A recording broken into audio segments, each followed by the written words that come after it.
नमस्कार दोस्तों, मैं हूं विवेक सिंह, फ्यूचर आईआईटीएन पे आपका सब लोगों का स्वागत है। तो आज से हम लोग फंक्शन पढ़ने जा रहे हैं। जैसा कि बहुत सारे बच्चे 12th के हैं जो कह रहे थे कि सर 12th का सिलेबस कब पूरा होगा, लगता नहीं है दिवाली तक कंप्लीट हो पाएगा। तो यकीन मानो दोस्तों, हो जाएगा, है ना। अब क्या है, पहले हमारी ध्यान से पहले कुछ आगे बढ़ने से पहले आपसे रिक्वेस्ट है कि अगर आप हमारे चैनल पर नए हैं तो आप अपना चैनल मान के हमारे चैनल को सब्सक्राइब करिए, सपोर्ट करिए, प्रमोट करिए। और आपके जितने फ्रेंड मंडली है, लंगोटिया यार हैं, सखी सहेलियां हैं, है ना, जो भी है आपका क्लास में, कोचिंग में, जो भी आप जिस इंस्टीट्यूट में पढ़ते हैं उसके जितने बच्चे हैं उन सबको एक बार रिकमेंड कर दो। बच्चों में जेई 2021 में हम आप लोगों को टॉप कराने जा रहे हैं। आप हमसे जुड़िए, हम मैथ्स में आपको टॉपर बनाएंगे, है ना। टॉपर का मतलब होता है कि जैसे इस बार के हिसाब से 132 नंबर का अगर मैथ का पेपर आया है तो आई गारंटीड यू 120 नंबर आपके मिनिमम स्कोर होंगे और आप 100 के अंदर रैंक लाएंगे। IIT जेई 2021, है ना, 2021। ये चीज़ ध्यान रखिएगा। और एक चीज़ और आपसे, जो हमारे ड्रॉपर से टॉपर बैच वाले स्टूडेंट हैं 13th के, उनके लिए अनाउंसमेंट ये है, या सबके लिए अनाउंसमेंट है, क्योंकि 12th वाले भी बच्चे 11th का रिवीजन करते हैं। तो बच्चों, अब हमने एक शेड्यूल फिक्स किया है कि जो 11th की क्लासेज हैं ना, वो अल्टरनेट डेज में ही आएंगी। अल्टरनेट डेज का मतलब कि जैसे मंडे को आएंगी, है ना, वेडनेसडे को 135-246 ऐसे हमने बना रखा है MWF-TTS। मंडे, वेडनेसडे और फ्राइडे, ये आपका जो है वो 11th का क्लास आएगा। 11th का मतलब आज जैसे आपका थर्सडे है, कल आपका फ्राइडे है, तो फ्राइडे वाले दिन अब हम लॉगरिथम पढ़ाएंगे, है ना, 11th का। और जो हमारा समीर बंसल का जो डिस्कशन है, और आगे जाके जो कैलकुलस का भी, अलजेब्रा और ट्रिगो का भी करते रहेंगे, और कोऑर्डिनेट का भी। और हमने कहा था कि वेक्टर 3D आपका ट्रिगो का पूरा सेक्शन ये आपके इन बुक्स में कवर नहीं है, तो हम क्या करेंगे, इसको अपना जो हमारा वेबसाइट है www.futureiitn.com, उस पर जो हमने 20 सीट्स बेसिक वाली अपलोड कर रखी हैं, उसके हम क्वेश्चन डिस्कस कर देंगे। तो आप निफिक्र रहिए, है ना। जेई मेन में हमारा पहले टारगेट है कि जेई मेन से पहले सिंगल और इंटीजर को निपटा दें, और जेई मेन के बाद मोर देन पैराग्राफ, और इनका रिवीजन भी करते रहेंगे। कुछ एडवांस लेवल का और अच्छे क्वेश्चंस करेंगे, इनको रिवीजन भी तो करना है ना हम लोगों को। और जो समीर बंसल का डिस्कशन है, वो उसकी क्लासेज हैं, उसके हफ्ते में अब 3 ही आएंगी, है ना, मिनिमम 3 आएंगी, अब ज़्यादा भी हो सकता है। तो वो उसका दिन रहेगा आपका 246, मतलब TTS, ट्यूसडे, थर्सडे, सैटरडे। जैसे आज थर्सडे है तो हम आज आपका समीर बंसल का जो हम लोगों ने कंटिन्यूटी एंड डिफरेंशियबिलिटी का डिस्कशन कर रखा है 50 क्वेश्चन। आज हम लोग डिफरेंशिएशन वाला स्टार्ट करेंगे। तब डिफरेंशिएशन जब तक कंप्लीट होगा तब तक फंक्शन भी कंप्लीट हो जाएगा। तो फंक्शन, फिर ITF इन्वर्स ट्रिग्नोमेट्रिक फंक्शन इसके बाद का टॉपिक है।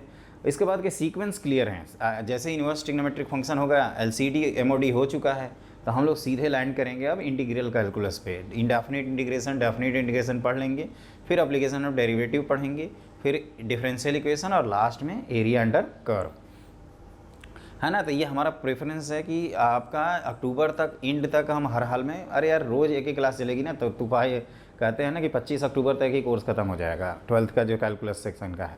तो उसके लिए आप निश्चिंत रहिए, बस आप हमारे साथ बने रहिए। और दूसरी बात कि अपने हमारे चैनल को सपोर्ट भी करते रहिए, ये तो है ही आपके पास।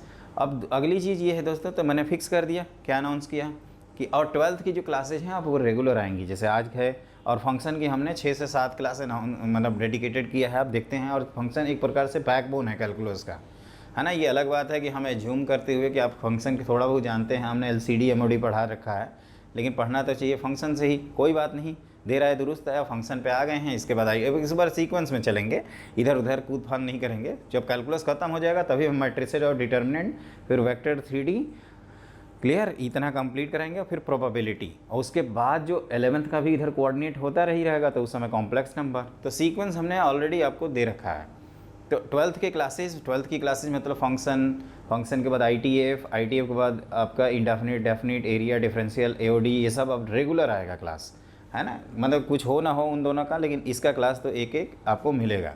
तो आप हमारे साथ बने रहिए, और समीर बंसल की बुक जो है उसको करते रहिएगा। विकास गुप्ता की अलजेब्रा करनी है, कोऑर्डिनेट ज्योमेट्री करनी है, और अलजेब्रा में वैसे दोनों ऑप्शन है हमारे पास, समीर बंसल की भी है और विकास गुप्ता की भी है। तो हमने सोचा है दोस्तों कि समीर बंसल वाली पहले करा देंगे, क्योंकि वो बेसिक से कनेक्ट करता है, और 11th के स्टूडेंट को ज़्यादा ज़रूरत भी है। और जो अलजेब्रा है ना विकास गुप्ता वाली, वो हम लोग जेई मेन का जो है उससे भी, उसके रेलेवेंट क्वेश्चन जेई मेन के पॉइंट ऑफ व्यू से नहीं है, तो वो एडवांस के पॉइंट ऑफ व्यू से हैं, तो वो हम लोग जेई मेन के बाद उसका डिस्कशन करेंगे।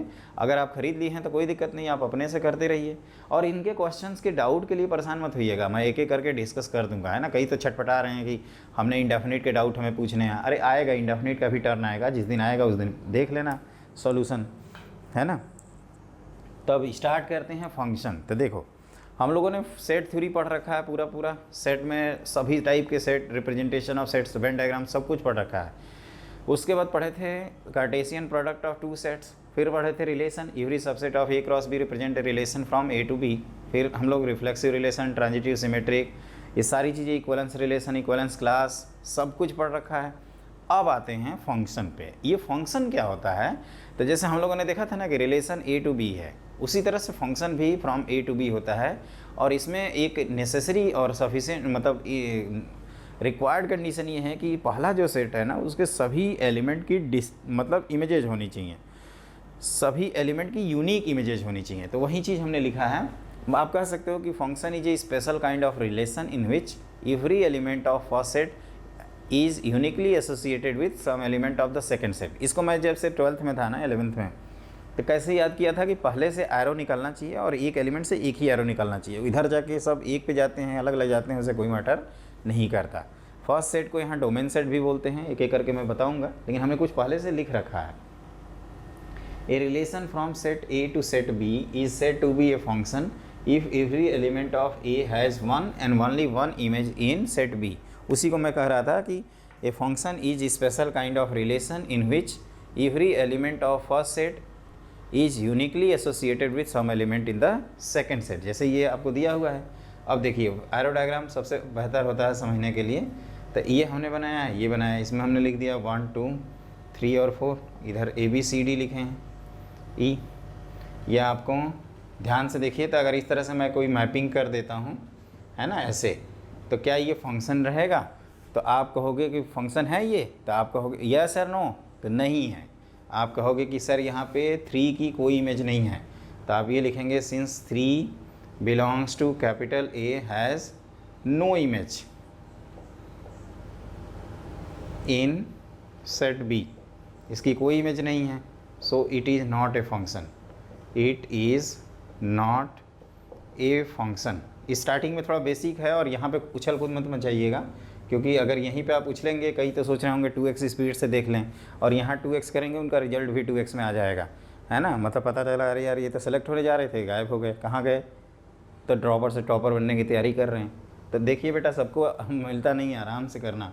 ये क्या है? एक सिंपल रिलेशन है, it is simply a relation, it is simply a relation, एक रिलेशन है। और फंक्शन जो होते हैं वो रिलेशन के ही सबसेट होते हैं, ये ध्यान रखिएगा। और रिलेशन किसका था? A क्रॉस B का सबसेट था, तो ये रिलेशन। और इसका डोमेन क्या है इस रिलेशन का?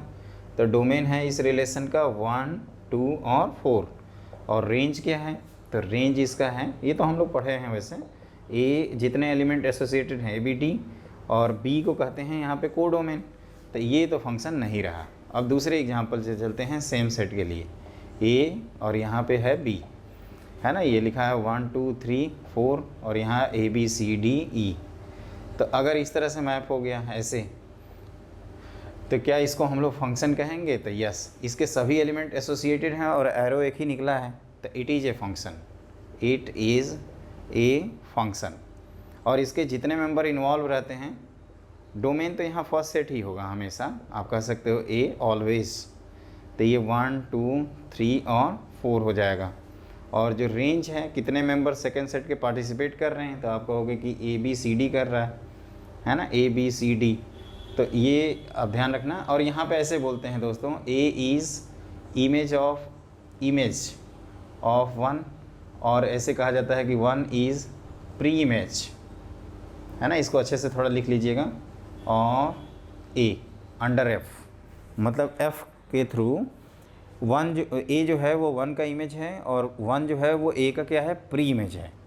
तो इसमें मैंने बताया ना कि अगर एक लाइन में पकड़ना है तो आप ऐसे पकड़ लेना कि जैसे हमने बचपन में याद किया था, कि जैसे मैंने ऐसे माइंड में सेट किया था कि इसके सभी एलिमेंट की बुकिंग होनी चाहिए और एक ही एरो निकलना चाहिए। ये तो गड़बड़ कर दिया, तो इसीलिए फंक्शन नहीं रहा, है ना, it is not a function. It is a function. तो फंक्शन के कई सारे टाइप्स होते हैं, तो पहले आपको यही ध्यान रखना है कि function is a special kind of relation. अब हम लोग बढ़ते हैं, इसमें लिखते हैं नेक्स्ट पॉइंट।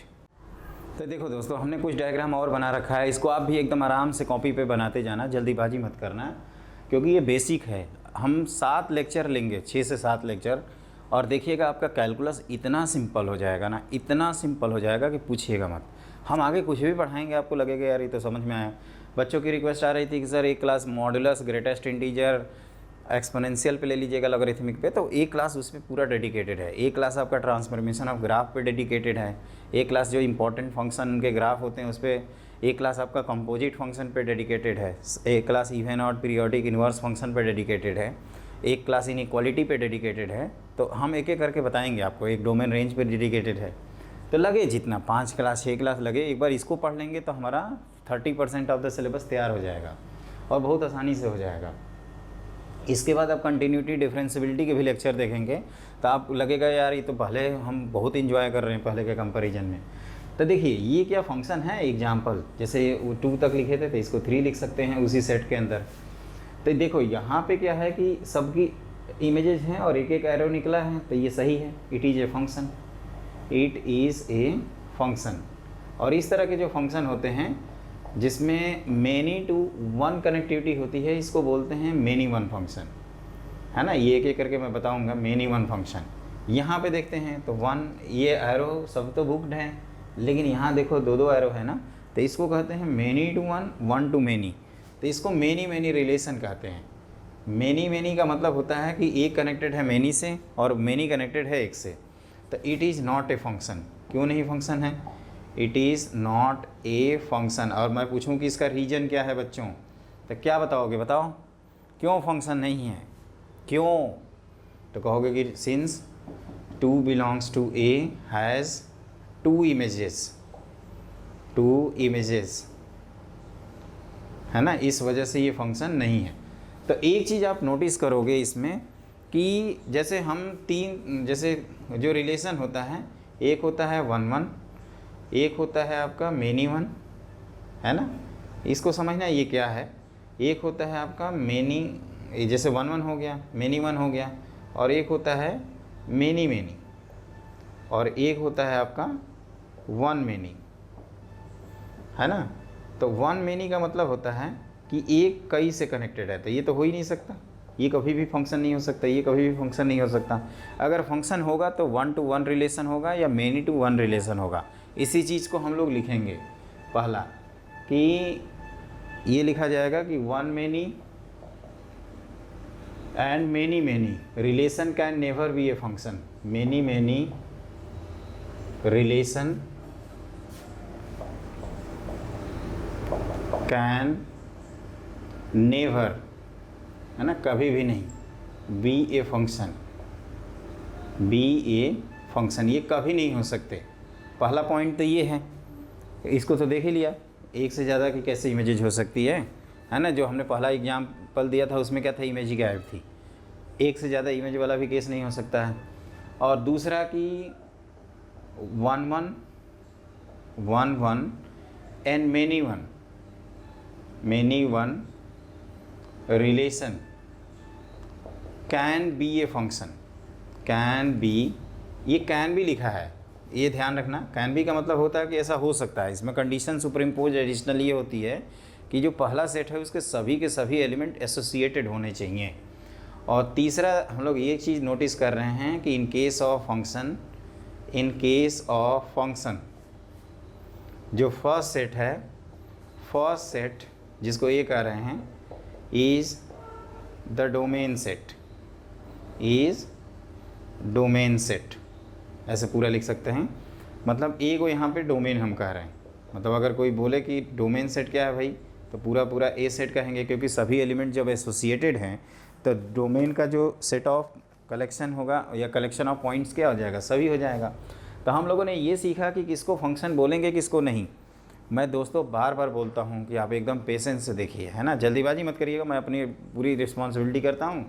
अब कई भागना चाहें भाग सकते हैं, उनको लग रहा होगा कि बोकस बना रहे हैं, और जैसे ही हम आपका ITA भी स्टार्ट करेंगे उनकी बैंड बजना स्टार्ट हो जाएगी, है ना।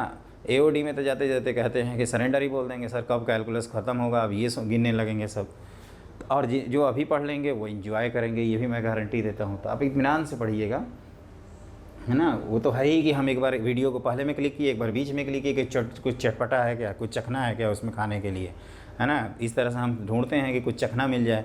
और बेटा IIT JEE चखना नहीं होता है ना, ध्यान रखना। अगर कुछ पाना है ना तो कुछ करना पड़ेगा, कुछ खोने से भी काम नहीं चलेगा। यहाँ खोने वालों के लिए कोई इज्जत नहीं है ना, कि हम ये खो दिए वो खो दिए, कुछ नहीं खोइए, आप कुछ करिए, बहुत इंपॉर्टेंट है। तो ये है one many and many many relation can never be a function, पहला पॉइंट। दूसरा हमने लिखवाया है कि one one and many one relation can be a function, आप पूरा लिखिएगा। और in case of function first set is same as the domain set. यहाँ तक हम लोगों ने पढ़ा। अब इसमें क्या है ना कि जैसे देखो, ये जो पहला सेट है, अगर इसके सभी एलिमेंट की डिस्टिंक्ट इमेजेज है तो उस तरह के जो फंक्शन होते हैं उसको कहते हैं वन वन फंक्शन। और जैसे पहले सेट के हमने कहा कि जैसे 5 एलिमेंट है और पांचों की अलग अलग इमेजेज हैं तो वन वन, और ऐसा नहीं है और फंक्शन है तो उसको मेनी वन, मतलब एटलीस्ट 2 एलिमेंट की सेम इमेज आ गई तो मेनी वन। इसको ग्राफ से कैसे देखेंगे, तो ग्राफ में वन वन फंक्शन का ग्राफ हमेशा स्टिकली इंक्रीज करता है। ये स्टिकली इंक्रीजिंग स्टिकली डिक्रीजिंग क्या होगा ये मैं एक एक करके बताऊँगा आपको। और यहाँ पे मेनी वन में क्या होता है कि इसमें मैक्सिमम मिनिमा, अगर कर्व डिफरेंशिएबल है तो मैक्सिमम मिनिमा भी आ जाता है। या हॉरिजेंटल लाइन ड्रॉ करोगे ना तो यहाँ पे कर्व को मिनिमम एक ऐसा पॉइंट आएगा जहाँ पे 2 जगह इंटरसेक्शन होगा। और वन वन फंक्शन अगर है तो उस केस में आपका क्या होगा कि वो जो हॉरिजेंटल लाइन है वो मैक्सिमम एक ही जगह इंटरसेक्ट करेगी। और ये हमने पॉइंट्स लिखवा दीजिए। और देखो ये जो दूसरा सेट है ना, इसको पूरे को कहते हैं कोडोमेन सेट, और इसमें जितने मेंबर पार्टिसिपेट करते हैं अगर फंक्शन है तो उसी को कहते हैं रेंज। अगर रेंज और कोडोमेन सेम हो जाता है तो उस तरह के फंक्शन को बोलते हैं ऑन्टो फंक्शन, जिसको सर्जेक्टिव मैपिंग भी कहा जाता है, और वन वन को इंजेक्टिव मैपिंग कहा जाता है। तो यही चीज़ें हम लोग पढ़ेंगे एक एक करके, जो आपका 12th के NCERT के पॉइंट ऑफ व्यू से भी बहुत ही ज़्यादा इंपॉर्टेंट है।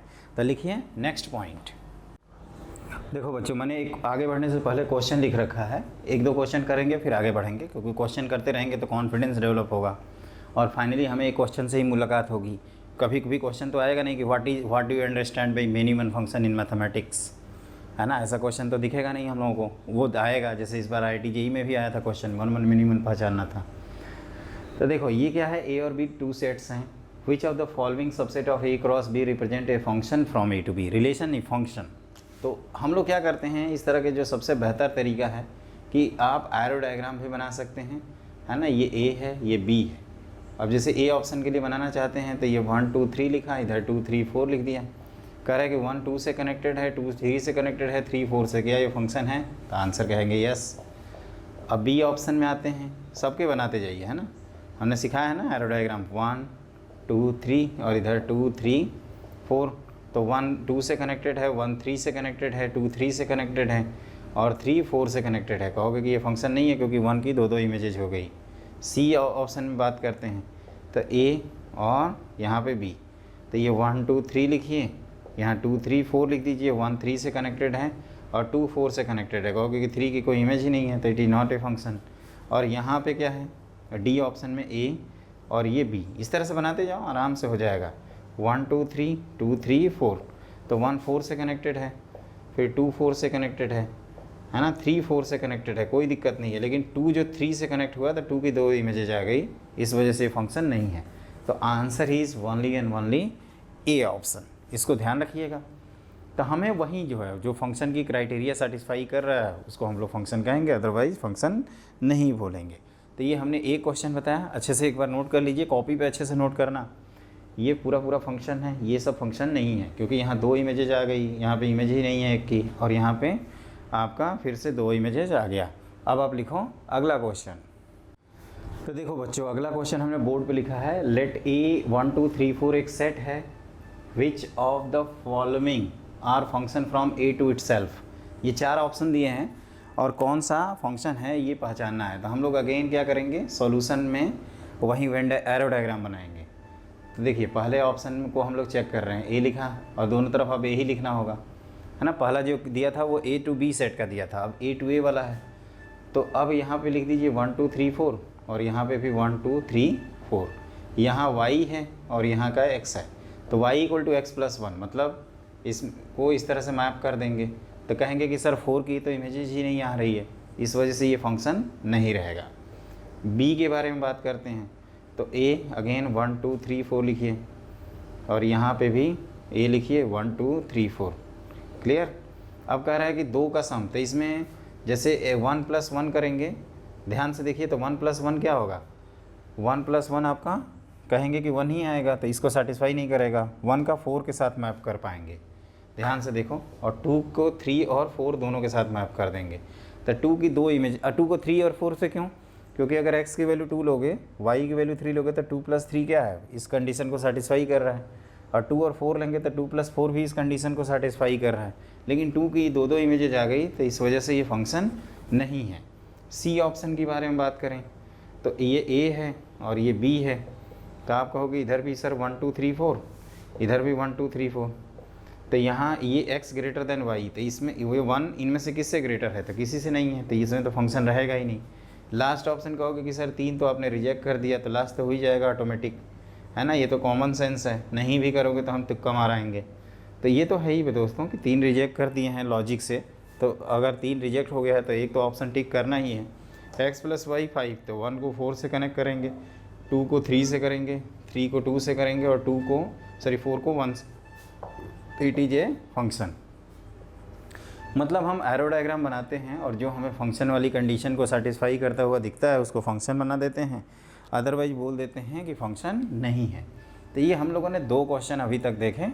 अब हम लोग जो कह रहे थे मैं कि इंजेक्टिव, सर्जेक्टिव, बाइजेक्टिव ये सब पढ़ेंगे, 1 1 मेनी 1। तो लिखिए नेक्स्ट पॉइंट, ये हमारे ख्याल से आप लोगों को क्लियर तो हो ही गया होगा, है ना। आगे बढ़ा जाए, ओके। तो देखो बच्चों, अगला पॉइंट ये है कि फंक्शन के 2 तरह से क्लासिफिकेशन होते हैं स्टार्टिंग में।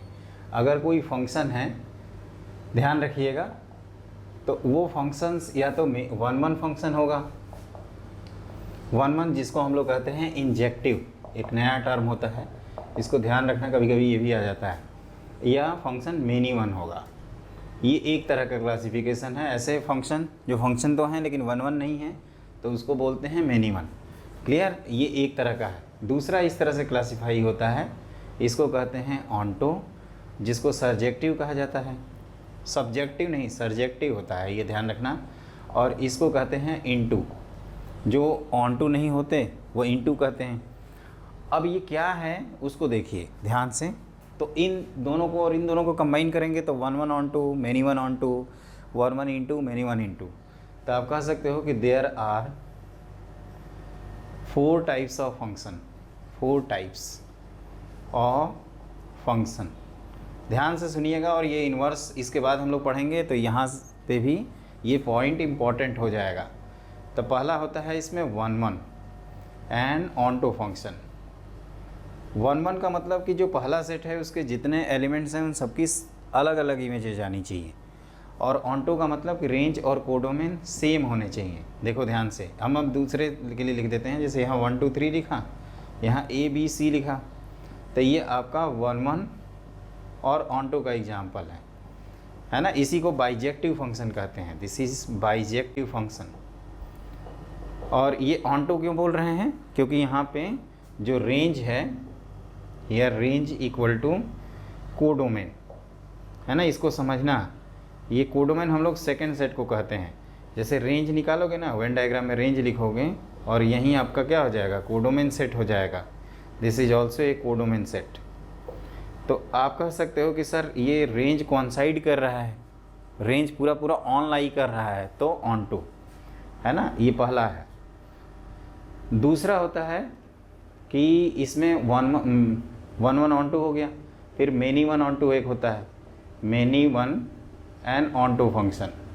ये क्या है, तो आप ऐसे बना सकते हैं, यहाँ पे 1 2 3 लिखा हमने और यहाँ पे A B लिखा, ये A है ये B है, इन जनरल बात कर रहे हैं।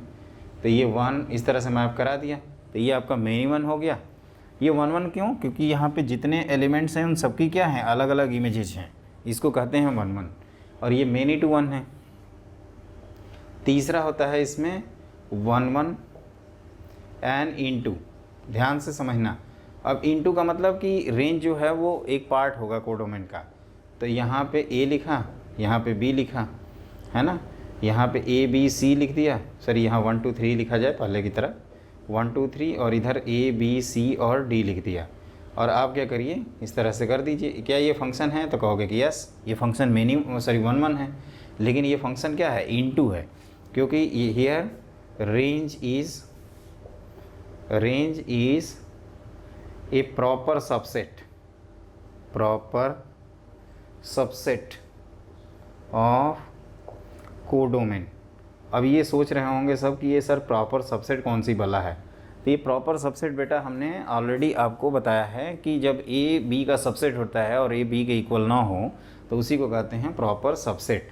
क्लियर है ना, ये तो आपने नोट कर ही लिया होगा। तो इसको मैं हटा रहा हूँ।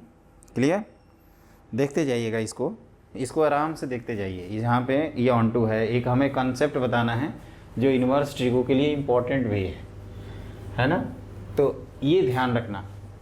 और फोर्थ होता है इसमें, फोर्थ क्या है, तो मेनी वन इंटू कह देते हैं इसको, many one and into function. अब ये क्या है, तो आप कहोगे कि सर ये ए है ये बी है, यहाँ पे 1 2 3 लिख दीजिए और यहाँ ए बी सी लिख दीजिए और इस तरह से कर दीजिए, है ना। तो ये क्या हो गया, मेनी टू वन हो गया और इनटू हो गया। देखो बच्चों एक चीज़ ध्यान रखना, मेनी वन 1 1 ये करस्पॉन्डेंस के बेसिस पे कहा जा रहा है। अगर 1 to 1 करस्पॉन्डेंस है तो 1 1 फंक्शन, अगर मेनी टू वन करस्पॉन्डेंस है, मेनी टू वन कनेक्टिविटी है, अगर आपको करस्पॉन्डेंस में प्रॉब्लम होती है तो कनेक्टिविटी समझ सकते हैं, तो उसको हम कह रहे हैं मेनी वन फंक्शन। 1 मेनी और मेनी को हमने पहले ही रिजेक्ट कर दिया है कि भैया तुम लोग तो होगा ही नहीं, फंक्शन में तुम लोग नहीं आओगे, कभी भी नहीं हो सकते, नेवर। अगला क्या है कि रेंज वाले पार्ट और जो ऑन टू इनटू का कनेक्शन है वो सेकंड सेट के थ्रू करते हैं। सेकंड सेट के अगर सभी मेंबर पार्टिसिपेट कर रहे हैं तो ऑन टू फंक्शन, जैसे एनसीईआरटी में जो आपकी जो एक्सरसाइज है उसमें यही करना है। ऑन टू फंक्शन प्रूव करने के लिए आप ये कर दीजिए कि यहाँ का कोई भी जनरल एलिमेंट मानिए और ये दिखा दीजिए कि उसकी प्री इमेज एग्जिस्ट कर रही है और उस प्री इमेज पे वो पॉइंट आ रहा है। तो इस तरह से आर्बिटरी के लिए आप दिखाओगे तो सभी के लिए हो जाएगा, क्योंकि आपने आर्बिटरी फिट किया है, वो तो कोई भी हो सकता है, तो वो हम लोग करेंगे। और दूसरा तरीका ये होता है कि हम उस फंक्शन का किसी तरीके से अगर रेंज निकाल लें और वो कोडोमेन के इक्वल कर लें तो अपना फंक्शन क्या हो जाएगा, ऑन टू हो जाएगा। तो ऑन टू रेंज और कोडोमेन के बेसिस पे होता है, 1 1 करस्पॉन्डेंस के बेसिस पे होता है। तो इस तरह से हमने 4 कॉम्बिनेशन बना लिए, 1 1 ऑन टू, जिसको बाइजेक्टिव कहते हैं, बाइजेक्टिव, नॉन सिंगुलर, इन्वर्टिबल, है ना, ये सब नाम होते हैं इनके। इन्वर्टिबल मतलब जिनके इन्वर्स एग्जिस्ट करें। अच्छा इन्वर्स इसमें मान लीजिए ये तो ए टू बी हर जगह बनाए हैं, जैसे ए से बी की तरफ डायरेक्शन है एफ़ की, ए से बी की तरफ हर जगह एफ़ की डायरेक्शन है। जो उल्टा करते हैं ना तो उसी को बोलते हैं एफ़ इन्वर्स, जैसे इन्वर्स रिलेशन पढ़े थे। तो ये बताओ इसमें कौन सा रिलेशन का फॉलो करेगा। जैसे यहाँ पे अगर उल्टा एरो कर दें तीनों को, ये मैंने ऐसे बनाया है, तो क्या ये फंक्शन की क्राइटेरिया सेटिस्फाई करेगा। तो कहोगे कि हाँ, इसके सभी एलिमेंट की यूनिक इमेजेज आने लगेंगी। यहाँ पे आएंगे तो ए 1 to मेनी रिलेशन हो जाएगा, ये गड़बड़ करेगा।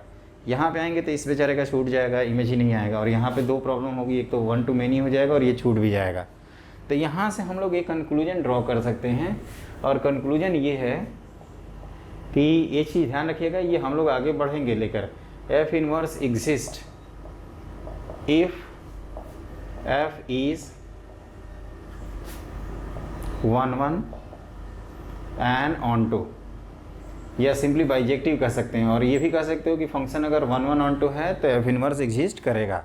तो जैसे फंक्शन इन्वर्टिबल है कि नहीं, एग्जाम हॉल में कभी कभी चेक करने को आता है पेपर में, तो हम लोग क्या करेंगे, 1 1 ऑन टू चेक करेंगे। अगर 1 1 भी हो गया और ऑन टू भी हो गया तो इन्वर्टिबल होगा। और ये ध्यान रखिएगा कि 1 1 ऑन टू आपका इंडिपेंडेंट है, ऐसा ज़रूरी नहीं है कि फंक्शन 1 1 हो गया है तो ऑन टू भी होगा। ये भी ज़रूरी नहीं है कि फंक्शन ऑन टू हो चुका है तो वो 1 1 ही होगा, कुछ भी हो सकता है। तो इसको कनेक्ट ना करें, एकदम चिल मारें, आराम से पढ़ें, है ना। और आपके विवेक सर का जो फ्यूचर आइडियन चैनल है, मेरा चैनल, आपका चैनल, ये आपके सहयोग से है, और इसको ज़्यादा से ज़्यादा शेयर और सब्सक्राइब करें, है ना। जो आपके दोस्त मंडली है उन सब से आप जितना प्रमोट करोगे, सपोर्ट करोगे, उतना हमें मोटिवेशन मिलेगा, है ना। आप लोग हमारी लाइफ लाइन हो यार, है ना, लाइफ लाइन, स्टूडेंट हमारी लाइफ लाइन है ना। वो साथ देंगे, हम सांस ले रहे हैं ना, तो उसमें स्टूडेंट का कंट्रीब्यूशन है, उनका इंस्पायरेशन काम करता है। आप बच्चों अगर सेलेक्ट हो जाओगे ना तो इसके लिए ये मेरे को खुशी मिलती है। और ये काउंसलिंग का जो चिक चिक होता रहता है ना, छिलपों, वो आपका बहुत ही गड़बड़ करता है। ये क्यों करते हैं छिलपों? क्योंकि इनके ढंग के रैंक नहीं आती है। तो मैं चाहता हूँ बच्चों कि आप लोग हमारे को फॉलो करो और सिंगल, डबल, ट्रिपल डिजिट में रैंक लाओ यार। हमारा तो ऑब्जेक्टिव रहता है डबल डिजिट, 1 से 100 के बीच में टॉप 100 मारना है ना। पहले मैं क्या करता था, एक सब्जेक्ट पढ़ाता था तो 2 सब्जेक्ट झंडू बाम हो जाते थे। लेकिन इस बार मैंने सोचा है कि अगर आपका आशीर्वाद रहा, आपका सपोर्ट रहा, आपका सहयोग रहा दोस्तों, तो मैं मैथ, फिजिक्स, केमिस्ट्री तीनों पढ़ाएंगे। पहले केमिस्ट्री करते हैं मैथ के साथ, उसके बाद फिजिक्स का हम आपको 51 91 फार्मूला बताए ही हैं, तो उसमें हम हेल्प कर देंगे आपको। कम से कम 50% तो पा ही जाओगे फिजिक्स में, 91 फिर केमिस्ट्री और मैथ में दिला देंगे। एंजॉय करना, और क्या है। हम आपको फिजिक्स में ये हेल्प कर देंगे कि आप ये पढ़ेंगे तो आपका यहाँ पे अच्छा हो जाएगा। तो निश्चिंत रहिए, आप एक जगह, एक वन स्टॉप सॉल्यूशन आपको जाना है, और कहीं नहीं मुँह मारना है कि यहाँ ये पढ़ लिया, वहाँ वो पढ़ लिया, उनके यहाँ ये पढ़ लिया, अरे ये तो ऐसे बोल रहा है, वो तो ऐसे बोल रहा है, ये तो ऐसे कर रहा है, वो तो ऐसे कर रहा है। स्टूडेंट हो जाता है कन्फ्यूज्ड, है ना। जब भी देखो, जैसे कई लोग आर्गूमेंट देते हैं, आप अगर किसी भी प्लेयर को ले लीजिए तो उसके कोच एक होंगे, 50 को कोच रख दोगे ना तो कुछ ही आ जाएगा उसी में, है ना। वो कुछ नहीं कर पाएगा, एक सिंगल बॉल नहीं खेल सकता वो। यही होता है स्टूडेंट का, है ना। 10 6 फैकल्टी रख देंगे तो ठीक है, वो डाउट तो पूछ सकता है, लेकिन कितनी बात मानेगा। लास्ट में जाके कन्फ्यूज होगा, एवरेज रैंक लाएगा। एवरेज मतलब 4000, 5000, 10,000 या 20,000 या लाखों में एक लाएगा। तो रैंक लाने के लिए बेटा एक तो मेंटर होना ही चाहिए। और आई होप आप हमारी बात समझ गए होंगे, और पहले ये पढ़ लीजिए, फिर आप हमारी बातें भी सुनते रहिए, है ना। तो ये आराम से आप नोट कर लीजिए, जो मैं कहता हूँ उसको एकदम इत्मीनान से करते जाइए। तो ये सब कथा कहानी हो गई, ये समझ में आया क्या है। तो जब ITF पढ़ाएंगे यूनिवर्सिटी को, तो ध्यान रखना फंक्शन इन्वर्टिबल होना चाहिए। तो वहाँ पे क्या रहता है कि sin x cos x जो होते हैं उनके डोमेन होते हैं रियल नंबर, और कोडोमेन होते हैं वो भी रियल नंबर। तो इन जनरल तो उसको क्या करते हैं ना, हम इस तरह से रेस्ट्रिक्ट करते हैं कि फंक्शन आपका 1 1 और 2 हो जाए। जब स्टार्ट करेंगे तो आपको समझ में आ जाएगा।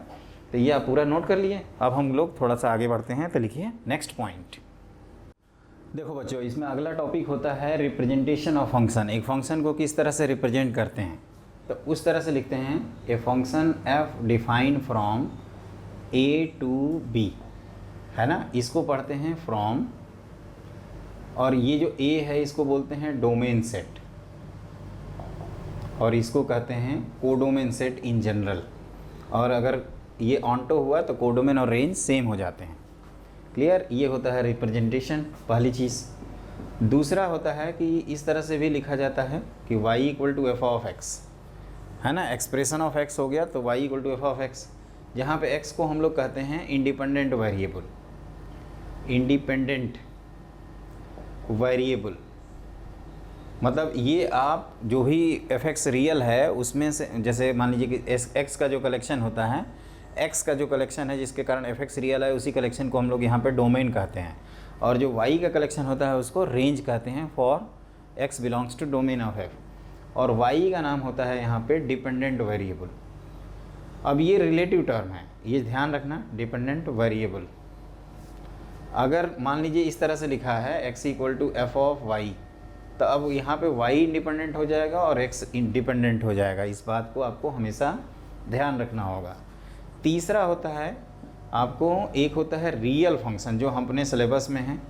रियल फंक्शन का मतलब होता है दोस्तों कि f a to b is real function if ये जो डोमेन और कोडोमेन हैं ए और बी, ये आपके सबसेट ऑफ रियल नंबर हों। आजकल देखे होंगे जो जेई का पेपर है उसमें इस तरह से कुछ स्टाइलिश आर करके लिखा रहता है ना। इसको कहते हैं रियल फंक्शन। एक होता है रियल वैल्यूड फंक्शन, जिसको हमारी मुलाकात होगी इसकी प्रोबेबिलिटी में, जब random variable and probability distribution पढ़ रहे होंगे तब। रियल वैल्यूड फंक्शन, स्पेलिंग देख लेना, अगर कहीं गड़बड़ हो तो सही कर लेते जाइएगा। ये रियल वैल्यूड क्या होते हैं, तो यहाँ पे a to b अगर कोई फंक्शन है तो सिर्फ और सिर्फ यहाँ b is a subset of real number होना चाहिए। चपटा सी करिएगा, नहीं तो कुछ और ही लगेगा ये, है ना। और a से हमें लेना देना नहीं है रियल वैल्यूड में, लेकिन रियल वैल्यू फंक्शन में क्या होता है, a भी और b दोनों आपके सबसेट ऑफ रियल नंबर होने चाहिए। तब इसको पढ़ते हैं ए फंक्शन f फ्रॉम a to b, defined by f of x equal to इस तरह से लिखा रहता है, और y equal to f x लिखा है तो ये आपका x इंडिपेंडेंट वेरिएबल हो जाएगा, y डिपेंडेंट वेरिएबल हो जाएगा, और इस तरह से लिखा है तो आपका y इंडिपेंडेंट हो जाएगा और x डिपेंडेंट हो जाएगा। रियल फंक्शन में हमने डोमेन और कोडोमेन को सबसेट ऑफ रियल नंबर दिखाया, और रियल वैल्यूड फंक्शन में आपका जो डोमेन है वो सबसेट ऑफ रियल नंबर है। तो ये सब ध्यान रखिएगा, पूरे सिलेबस में ये सब चलता रहता है। अब आप लिखो नेक्स्ट पॉइंट। देखो बच्चों, अगला होता है क्लासिफिकेशन ऑफ फंक्शन, मतलब कैसे क्लासीफाई करते हैं। तो एक 1 1 वेनी 1 किए, एक आपका ऑनटो इनटू कर दिए, एक आपका एक्सप्लिसिट इम्प्लिसिट होता है ना, अगर बात करेंगे तो एक आपका एल्जेब्राइक नॉन एल्जेब्राइक जिसको ट्रांसडेंटल कहते हैं, फिर homogeneous non homogeneous, bounded unbounded, periodic non periodic, even odd. तो ये इंटायर चलता रहता है ना, एक एक करके मैं बताते जाऊँगा क्या क्या मैं बोल रहा था। तो क्लासिफिकेशन में आपका बहुत सारे हैं, इंक्रीजिंग डिक्रीजिंग, पूरा इंटायर सिलेबस में चलेगा। तो अभी क्या करते हैं हम लोग, इम्पॉर्टेंट 2 पढ़ लेते हैं। एक है आपका explicit function, explicit function. Explicit का मतलब होता है कि क्लियर है ना, कोई एम्बिग्यूटी नहीं है। और दूसरा होता है इम्प्लिसिट फंक्शन। इम्प्लिसिट मतलब होता है एम्बिगुअस, नॉट क्लियर, है ना, नॉट क्लियर, एम्बिगुअस।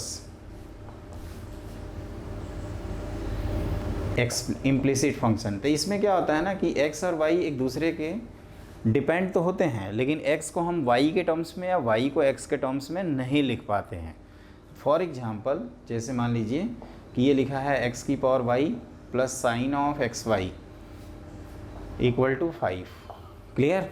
तो यहाँ पे आप कह सकते हैं कि here y is a function of x change करोगे करस्पॉन्डिंगली y चेंज होगा, लेकिन y को आप x के टर्म्स में नहीं एक्सप्रेस कर सकते। y is a function of x, but y cannot expressed in terms of x। एकदम इत्मीनान से करिए, है ना, in terms of x, है ना। हम सब कुछ अब बता रहे हैं बच्चों, अभी यहाँ को कुछ छूटा नहीं है। आप सोचोगे कि कुछ सरप्राइज अभी रहेगा, तो थ्योरी के लेकर कभी भी सरप्राइजिंग एलिमेंट नहीं रहेगा। जब महारिविजन करा रहे थे हम JEE 2020 के लिए, तब इस सब का टाइम नहीं था, नाम लिख के निकल लिए थे पतली गली से, है ना। इस बार हमें क्या करना है, इसको क्लैरिटी एकदम करनी है। अब ये क्या है, तो आप कह सकते हो कि y equal to f of x equal to x cube minus 3x² plus 2, इस तरह का है। y दिख रहा है क्लियरली x के टर्म्स में एक्सप्रेस्ड है, और x की पार्टी एक तरफ, y की पार्टी एक तरफ। तो इसमें x और y, x को हम y के टर्म्स में लिख सकते हैं और y को x के टर्म्स में लिख सकते हैं। तो आप यहाँ पे लिख सकते हैं here y can be clearly expressed in terms of x, expressed in terms of x, terms of x। और भी लिखना हो तो x² plus Y minus 3x plus, मतलब कुछ भी लिख सकते हैं। हाँ, 5x इक्वल टू 0 ऐसे लिख सकते हैं। तो यहाँ भी y को x के टर्म्स में एक्सप्रेस कर सकते हैं, तो ये क्लियर है ना। यहाँ पे और भी चाहें तो लिख सकते हैं, जैसे x की पावर y लिख दिया और e की पावर xy, है ना, प्लस 9 या माइनस 9 इक्वल टू 0, इस तरह से कर दो। तो ये भी क्या है आपका, आप कह सकते हो कि सर ये भी आपका जो है, आप ध्यान से देखिए, इसको इस तरह से कह सकते हैं, या यहाँ और कन्फ्यूजन ना हो तो यहाँ पे y लगा देता हूँ। तो ये आप कह सकते हैं कि ये बेसिकली क्या हो जाएगा, देखो, तो ये आपका मतलब एम्बिगुअस है, इम्प्लिसिट है। ये क्यों पढ़ते हैं, सबसे बड़ी बात कहोगे कि क्यों आप कथा कहानी सुना रहे हो भाई, हमसे क्या लेना देना है। तो आगे जब हम लोग डिफरेंशिएशन पढ़ेंगे, जो बाई डिफ़ॉल्ट पढ़ चुके हैं, तो उसमें आता है एक डिफरेंशिएशन ऑफ इम्प्लिसिट फंक्शन। तो उसमें क्या करते हैं, जो गिवन कर्व है उसको चेन रूल से x के रिस्पेक्ट में डिफरेंशिएट कर देते हैं फॉर dy/dx। दूसरा स्टेप होता है कि dy/dx के जो टर्म्स हैं उनको कलेक्ट करते हैं। तीसरा इसमें ये होता है कि dy/dx के टर्म्स में इन जनरली x और y दोनों आता है, तो इसलिए इसको पढ़ते हैं एक्सप्लिसिट स्पेलिंग देख लेना, और इम्प्लिसिट मतलब एम्बिगुअस, एक्सप्लिसिट मतलब क्लियर, एक्सक्लूसिव मतलब अलग अलग, है ना। तो इस बात को क्लासिफिकेशन, एक तो ये है इम्प्लिसिट, ये चलता रहेगा, मैंने कहा ना कि इंटायर तक हम लोग पीरियोडिक नॉन पीरियोडिक तक जाएंगे, तो वो ये चलता रहेगा। ये एक वास्ट टॉपिक है, आप कह सकते हो। है ना, एक बार सभी पढ़ लेंगे। एक बाउंडेड अनबाउंडेड होता है, वो भी ध्यान रखना है, जेई में क्वेश्चंस भी आते रहते हैं उसके। इनडायरेक्टली ऑप्शंस के फॉर्म में आते हैं, बच्चे नहीं जानते हैं तो उनको प्रॉब्लम फेस होती है बाउंडेड अनबाउंडेड का, है ना। कई तो बाउंडेड अनबाउंडेड सीखेंगे नहीं, ऑप्शन में कूद जाएंगे, कहेंगे सर ये कौन सी वाला थी, ये तो हो ही नहीं रहा था, हम तो पढ़ के आए थे पूरा फंक्शन, है ना। थ्योरी व्यूरी के लिए आपको कोई बुक वुक नहीं रेफ़र करनी है, मैं बता रहा हूँ ना, पूरा 100% मैं बता दूँगा, एक भी सिंगल पॉइंट नहीं छूटेगा आपका। इसलिए आप हमारे साथ बने रहिए, हमें फॉलो करते रहिए, हैप्पी रहिए, स्वस्थ रहिए, व्यस्त रहिए, मस्त रहिए, है ना। तो ये पॉइंट हो गया क्लियर। अब आप लिखिए अगला पॉइंट। देखो, जो दूसरा क्लासिफिकेशन होता है उसमें होता है अलजेब्राई और ट्रांसडेंटल। ट्रांसडेंटल में कौन कौन से आते हैं, तो स्पेशली आपके लॉगरिथमिक फंक्शन आएंगे, लॉगरिथमिक फंक्शन लॉग वाले जो होते हैं, एक्सपोनेंशियल आएंगे और ट्रिग्नोमेट्रिक आएंगे, है ना। ये मेनली हम लोगों को ये दिखता है। और ट्रिग्नोमेट्रिक में दोनों होंगे, इन्वर्स वाले भी, तो ट्रिग्नोमेट्रिक फंक्शन। तो ये आपके आते हैं ट्रांसडेंटल। ट्रांसडेंटल का मीनिंग होता है बियॉन्ड ह्यूमन अंडरस्टैंडिंग, है ना। जो चीज़ें हम अलजेब्रा के फॉर्म में लिख सकते हैं उसको अलजेब्राइक कहते हैं। इसको नॉन अलजेब्राइक भी कभी कभी कहा जाता है, आप चाहें तो इसको नॉन अलजेब्राइक भी बोल सकते हो। अब सवाल ये उठता है कि सर ये तो बता दिया कि लॉग दिखेगा वेरिएबल का, है ना, जैसे y = log ऑफ x या f of x = log of x, ये ट्रांसडेंटल फंक्शन है, अलजेब्राइक फंक्शन इसको नहीं कहते। उसी तरह से एक्सपोनेंशियल और ट्रिग्नोमेट्रिक। यहाँ पे कौन कौन से आएंगे, तो मोनोमियल्स आएंगे, an expression containing only one term, जैसे f ऑफ x = आप कह सकते हो ax⁴n, जहाँ पे n आपका कोई भी होल नंबर होता है और a कांस्टेंट है। फिर होता है आपका बाइनोमियल, जिसमें दो टर्म होते हैं, बाइनोमियल, या इसको ऐसे कहा जाए, है ना, मोनोमियल के बाद सीधे सीधे लिख देते हैं पॉलिनोमियल। अब ये पॉलिनोमियल क्या है बच्चों, इसको ध्यान देना, पॉलिनोमियल फंक्शन। तो ये आता है f of x = a0x⁴n plus a1x⁴n-1 plus a2x⁴n-2, है ना। हमने बेसिक मैथमेटिक्स में थोड़ा बहुत बताया भी था, और मुझे उम्मीद भी है कि आप बेसिक मैथमेटिक्स वाली क्लास छोड़ दिए होंगे, क्योंकि आपको आगे फंसना है ना, इसलिए आप अच्छा किए हैं, छोड़ दिए हैं, बहुत अच्छा किए हैं बेटा, एकदम सही जा रहे हो, है ना। तो मेरे को लगता है कि मेरी रिक्वेस्ट है आप लोगों से कि वो क्लास ज़रूर देखिए। वैसे मैं वो 11th और ड्रॉपर से टॉपर बैच के लिए बनाया हूँ, लेकिन 12th में है तो कोई माँ कसम थोड़े खाएँ कि 11th का सिलेबस नहीं पढ़ेंगे। याद रखना, दोनों 50-50 होता है। 11th का बेस अच्छा है तभी 12th में मज़े करेंगे, नहीं तो कई सारे कनेक्टिविटी टॉपिक आ जाते हैं, कुछ कनेक्टेड होता ही नहीं है ना।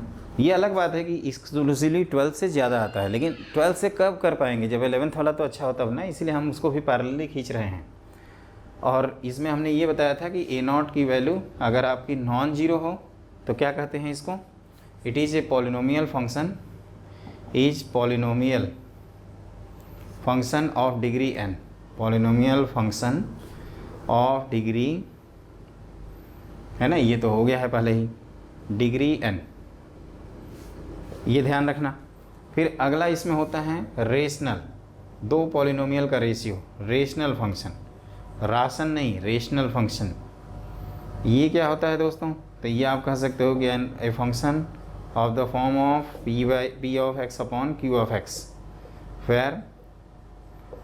where p of x and q of x are polynomials and q of x not equal to 0, q of x not equal to 0। जैसे इसका एग्जांपल क्या है, तो आप कह सकते हो कि सर ये आपका 2x/x²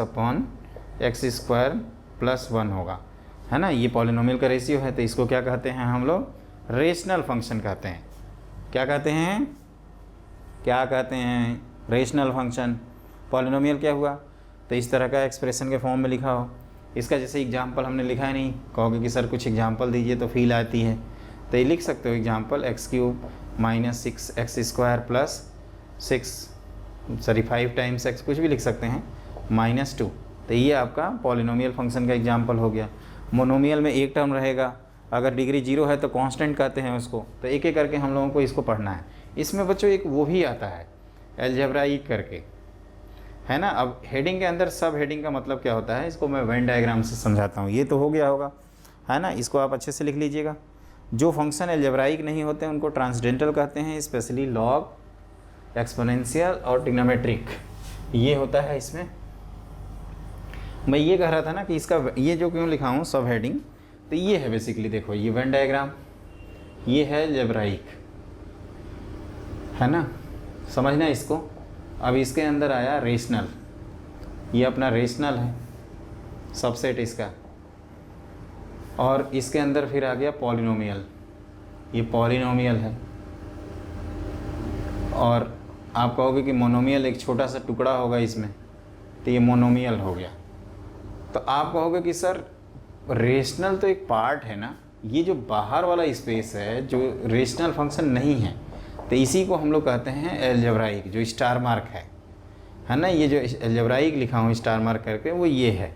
और इसमें कौन आएगा, तो इसका एग्जाम्पल कह सकते हो कि ये इस तरह के हैं function, f of x equal to x की पावर 1/2 प्लस 3 टाइप के, है ना। ये आपके पॉलिनोमियल्स तो नहीं है क्योंकि फ्रैक्शनल रेडिकल पावर है, तो इस वजह से इसको हम लोग रेशनल फंक्शन नहीं कहते हैं या पॉलिनोमियल नहीं कहते, फिर क्या कहते हो, सिंपल इनको अलजेब्राइक फंक्शन कहा जाता है। या square root of x plus t2 इस तरह से कोई फंक्शन हो, स्क्वायर रूट ऑफ एक्स तो है ही, यहाँ एक्स की पावर 1/3 भी हो सकता है, 2/5 भी हो सकता है, 2/3 भी हो सकता है, कोई भी टर्म हो सकता है। तो ये ध्यान रखिएगा कि ये बेसिकली वेन डायग्राम को ध्यान रखना। पहले आया अलजेब्राइक, फिर उसके बाद रेशनल, फिर उसका पार्ट है पॉलिनोमियल, उसका पार्ट मोनोमियल। लेकिन ये जो पार्ट है जो फंक्शन अलजेब्राइक जैसे इन कैटेगरी में नहीं है, उसको हम लोग सिंपली अलजेब्राइक कह देते हैं। क्लियर। तो ये दूसरा तरह का क्लासिफिकेशन हो गया जिसको आपको हमेशा याद रखना है। ये इतना बहुत है। अब आगे जैसे जैसे टॉपिक में आएगा तो हम लोग एक एक करके पढ़ते जाएंगे, तो इसको अच्छे से नोट कर लीजिएगा। इनके एग्जाम्पल भी हम लोग एक एक करके बनाएंगे। तो लिखिए अगला पॉइंट।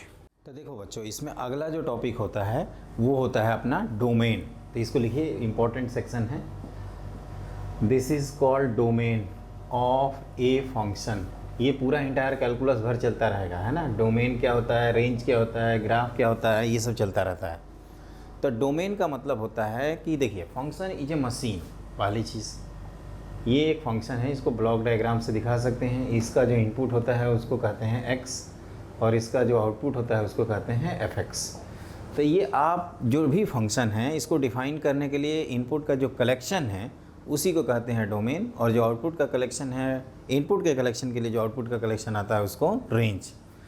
तो जैसे ये होता है द सेट ऑफ, डेफिनेशन लिख लीजिए, द सेट ऑफ रियल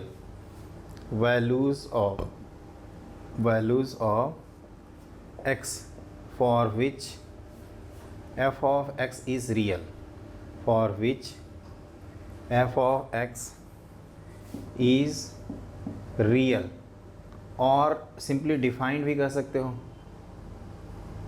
और defined is called domain of a function, domain of a function। जैसे कुछ एग्जांपल से मैं समझाऊंगा तो आपको समझ में आएगा। तो f of x equal to square root of x लिखा है, तो ये हमेशा डिफाइंड है, हमेशा इसकी वैल्यू रियल आएगी provided x is greater than और इक्वल टू 0। तो इसका डोमेन लिख देंगे 0 से लेकर इन्फिनिटी तक, ये डोमेन लिखा है ना। अगर आपसे पूछा जाए कि f ऑफ x की वैल्यू जो है वो 1/x-2 है, तो ये हमेशा रियल कब मिलेगा, आप कहोगे कि ये हमेशा डिफाइन मिलेगा। बस एक जगह प्रॉब्लम होगी, जब डिनोमिनेटर 0 हो जाएगा। और डिनोमिनेटर 0 कहाँ होगा बच्चों, तो वो होगा x इक्वल टू 2 पे। तो इसका डोमेन लिखेंगे r-2, है ना, या x नॉट इक्वल टू 2 भी लिख सकते हैं। तो ये आपको ध्यान रखना है। जैसे और आगे बढ़ें तो f ऑफ x की value square root of 4-x² दिया है, तो इसका डोमेन निकालने के लिए 4-x² को ग्रेटर देन और इक्वल टू 0 करना होगा। कई लोगों को इनइक्वालिटी में प्रॉब्लम होती है, तो ये लेस देन और इक्वल टू 4, तो यहाँ से -2 से 2 आ जाएगा। मतलब x जब भी -2 से 2 होगा, इनइक्वालिटी की भी हम क्लास जल्दी ही लेंगे। तो डोमेन इसका आएगा domain of f of x equal to -2 से 2। तो ये चीज़ ध्यान रखोगे, -2 से 2 के लिए हर एलिमेंट के लिए ये फंक्शन क्या है, रियल है या डिफाइंड है। और अगर इस रेंज से बाहर जाएंगे तो अपना जो भी है ये रियल नहीं आएगा। तो इस बात को हमेशा ध्यान रखना है, domain of a function. Clear? इस बात को आपको क्या करना है, हमेशा ध्यान रखना है ना। एक चीज़ और ध्यान रखिएगा कि जो भी यहाँ पे लिखे हैं, डोमेन का मतलब क्या हो गया है, तो आप वो कलेक्शन बताओ एक्स का जिसके लिए हमारा फंक्शन क्या हो, रियल आए। रेंज क्या है, तो आउटपुट का कलेक्शन। तो ये डोमेन की डेफिनेशन है, आप चाहो तो वो भी लिख लो, रेंज है ना। रेंज के बारे में आप क्या लिखेंगे, तो रेंज के बारे में बच्चों लिखो range of F of x. तो ये होता है the set of values of f of x for x belongs to domain of f। हम लोग क्या करेंगे, सबसे पहले फंक्शन दिया रहता है तो यहाँ पे डिसाइड करते हैं। दो तरह के डोमेन होते हैं यहाँ पे, नेचुरल डोमेन और एक होता है कि डिफाइंड डोमेन। नेचुरल डोमेन क्या होता है कि जैसे कुछ नहीं दिया है यहाँ पे, तो आप नेचुरल ये कब डिफाइंड है, तो आप 0 से इन्फिनिटी लिख दोगे। लेकिन अगर मैं कहूँ कि 1 से 5x वेरी कर रहा है तो आप fx का रेंज निकालिए, तो उस तरह के 1 से 5 वाला जो नंबर है ना, उसको हम लोग कहते हैं डिफाइंड डोमेन या रेस्ट्रिक्टेड डोमेन। मतलब हमने जो नेचुरल डोमेन है ना, उसी का एक सबसेट उठा लिया और उसमें रेंज पूछ रहे हैं। तो इस बात को आपको ध्यान रखना होगा। ये क्यों बता रहे हैं, क्योंकि अभी हम ग्राफ बनवाएंगे तो उसमें डोमेन रेंज आपको लिखना पड़ेगा, और यही पार्ट आप अगर यहाँ लैग कर जाओगे तो फिर आपको दिक्कत होगी आगे। तो मैं ये नहीं चाहता, मैं चाहता हूँ कि आप टॉप करें जेई को, है ना। मेरी यही आप लोगों से गुजारिश है कि आप लोग टॉप करिए, चाहे कुछ भी हो जाए टॉप करिए, है ना। और ये सब फॉलो करेंगे तो मैं इतना गारंटी के साथ कह सकता हूँ कि आप टॉप तो ज़रूर कर जाएंगे। ये सब बेसिक ही है। डोमेन क्या होता है, तो डोमेन मतलब कि जिसके लिए हमारा फंक्शन रियल है, और वो जो कलेक्शन ऑफ एक्स है जिसके लिए हमारा फंक्शन रियल है उसी को कहते हैं डोमेन। और रेंज का मतलब होता है कि कहोगे कि यहाँ आउटपुट पूछोगे तो सबसे पहले यहाँ देखना पड़ेगा कि यहाँ क्या क्या है, तो यहाँ जो भी रहेगा उसके लिए इसका जो सेट ऑफ वैल्यूज़ आए ना उसी को कहते हैं रेंज। इस बात को आपको ध्यान रखना होगा। अब आप लिखिए नेक्स्ट पॉइंट। देखो बच्चों, अगला होता है some important function and their graph. इसमें क्या है कि हमें आइडेंटिटी फंक्शन, कांस्टेंट फंक्शन, आपका पॉलिनोमियल फंक्शन, रेशनल फंक्शन, फिर सिग्नम फंक्शन, मॉड्यूलस फंक्शन जिसको एब्सोल्यूट वैल्यू फंक्शन कहते हैं, greatest integer function, logarithmic function, exponential function, आपका ट्रिग्नोमेट्रिक फंक्शन में 6 होते हैं, इन्वर्स ट्रिग्नोमेट्रिक में 6 होते हैं, 6 6 12। इस तरह के जो फंक्शन के ग्राफ होते हैं, डोमेन होते हैं, रेंज होते हैं, इनको आपको याद रखना होगा। इनको बेसिक पार्ट कहते हैं। तो एक एक करके हम लोग 1 बाई 1 स्टार्ट करेंगे, और परेशान मत होइए, हम है ना, जहाँ जहाँ आएगा वो बताते जाएंगे। तो इसमें पहला होता है आइडेंटिटी फंक्शन। थोड़ा बहुत आपने 11th में भी देखा होगा, और जो 11th के स्टूडेंट अगर देख रहा होगा तो उसको कोई दिक्कत नहीं, हम एक एक करके समझाते हैं। तो देखिए, और टारगेट वाले जो हमारे 13th के स्टूडेंट हैं वो लोग तो थोड़ा बहुत देखे ही होंगे इसको। आइडेंटिकल मतलब कि इनपुट और आउटपुट में आइडेंटिटी है, मतलब सेम जैसे हम जो पुट किए वही हमें मिल गया। जैसे 5 पुट किए तो 5 मिला, 6 पुट किए तो 6 मिला, x पुट किए तो x मिल गया। तो इसको ऐसे लिखते हैं कि ये फंक्शन फॉर्मल पहला है तो लिख देता हूँ f from r to r defined by f of x equal to x for all x belongs to real number. इसको फॉर ऑल या फॉर एवरी पढ़ते हैं, है ना। इज कॉल्ड एन आइडेंटिटी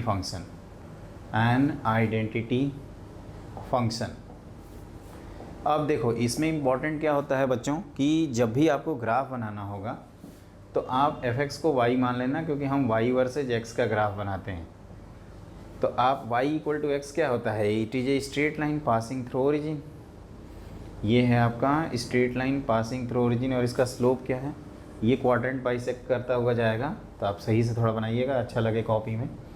तो ये f of x equal to x है, या इसको आप y इक्वल टू x कह लिए, और ये एंगल होता है 45 डिग्री। जो ग्राफ बने रहते हैं उसमें जो x कहाँ से कहाँ तक वेरी करता है उसको कहते हैं डोमेन, और y जहाँ से जहाँ वेरी करता है उसको कहते हैं रेंज। वैसे हमने डोमेन तो यहाँ लिख ही रखा है, आप कह सकते हो, क्योंकि फर्स्ट सेट और डोमेन सेट सेम होते हैं। और रेंज भी इसका क्या हो जाएगा, रेंज भी हो जाएगा आपका 0 से माइनस इन्फिनिटी से प्लस इन्फिनिटी। और अगली चीज़ इसमें ये है कि ये स्ट्रेट लाइन का ग्राफ है और इंक्रीजिंग ग्राफ है। इंक्रीजिंग डिक्रीजिंग पे अभी हम आएंगे एक एक करके, लेकिन पहले थोड़ा बहुत। तो आइडेंटिकल मतलब समझ गए ना, f of x equal to x, मतलब 1 पुट किए तो 1 वैल्यू मिली, 2 पुट किए तो 2 वैल्यू मिली, पाई पुट की तो पाई वैल्यू मिली। मतलब अगर कोई भी रियल पुट करेंगे तो कोई भी रियल वैल्यू सेम रियल मिल जाएगी। इसी को कहते हैं आइडेंटिटी फंक्शन। क्लियर? तो ये सिंपल सिंपल है। इसी तरह से हमें इनको ग्राफ इनको याद रखिएगा। अब इन्हीं को आप लोग भूल जाते हो ना, तो इनसे रिलेटेड जो रिजल्ट्स हैं उसमें प्रॉब्लम होती है। इसके बाद है अपना कांस्टेंट फंक्शन, है ना। तो लिखिए नेक्स्ट पॉइंट। देखो इसकी डेफिनेशन होती है a function defined from R to R defined by, ऐसे लिख सकते हैं, f of x equal to c where c is a constant, where c is a constant.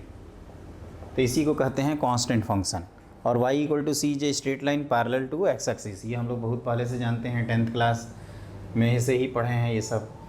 तो ये क्या ऐसे ग्राफ बन जाएगा इसका, एज्यूमिंग सी इज़ पॉजिटिव, ये y x। तो इसका डोमेन क्या है, तो आप कहोगे कि ऑलरेडी ये सबके लिए डिफाइंड है r, लेकिन रेंज में सिर्फ और सिर्फ एक एलिमेंट आएगा, तो उसको क्या लिखेंगे, ऐसे c लिख देंगे। इसी को कहते हैं दोस्तों कांस्टेंट फंक्शन। एक चीज़ नोट करके ध्यान रखना, मैं जैसे बता रहा था कि ग्राफ में जो x का वेरिएशन होता है उसको डोमेन, और जो y का वेरिएशन होता है उसको रेंज कहते हैं। इसका मतलब ये होता है कि जैसे मान लीजिए ये हमें कोई ग्राफ मालूम है ना, ये इस तरह से हमने बना दिया, समझिएगा इसको।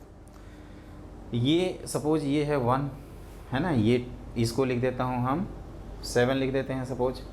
ये आपका है सपोज 5, है ना, ये कुछ मार्क कर दे रहे हैं पॉइंट को। ये है आपका 2, सपोज ये है वैल्यू 8, और ये जो है ना नीचे, ये इसको ले जाएंगे तो ये -1 आएगा, है ना।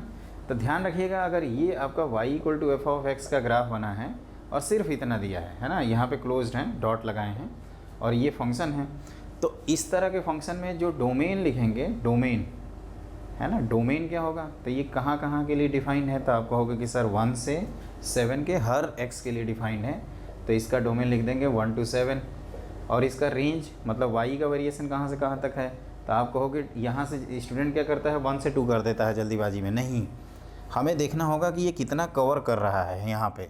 तो आप कहोगे 1 से लेकर 8 तक कवर कर रहा है, तो इसका रेंज हो जाएगा 1 से लेकर 8 तक। ध्यान रखिएगा, कभी कभी गलती से इन्फानाइट और 8 को एक सेम लिख देते हैं, तो आप माइंड मत करना, है ना। इसको सही से लिख देते हैं 8, है ना। तो इसका डोमेन के लिए क्या देखा, x का वेरिएशन, रेंज के लिए क्या देखें, y का वेरिएशन।